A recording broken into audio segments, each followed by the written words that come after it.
கோலிவுட் சினிமாவில் முன்னணி இடத்தில் இருக்கும் நடிகர் விஜய் சமீபத்தில் அரசியலில் களம் இறங்கிவிட்டார். சில படங்களில் நடித்துவிட்டு தன்னை முழுமையாக அரசியலில் ஈடுபட உள்ளேன் என்று அறிக்கையில் விஜய் தெரிவித்திருந்தது குறிப்பிடத்தக்கது. விஜய் கட்சி தொடங்குவதற்கு வாழ்த்துக்கள் ஒரு பக்கம் குவிந்தாலும் இன்னொரு பக்கம் விமர்சனங்களும் குவிந்து வருகிறது. இந்நிலையில் தமிழக வாழ்வுரிமை கட்சி தலைவர் வேல்முருகன் தனியார் ஊடகத்திற்கு பேட்டியளித்துள்ளார்.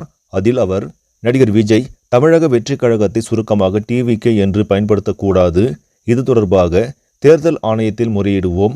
தமிழக வாழ்வுரிமை கட்சியை டிவிகே என்று தேர்தல் ஆணையத்தில் பதிவு செய்து தேர்தலில் போட்டியிட்டு வருகிறோம்.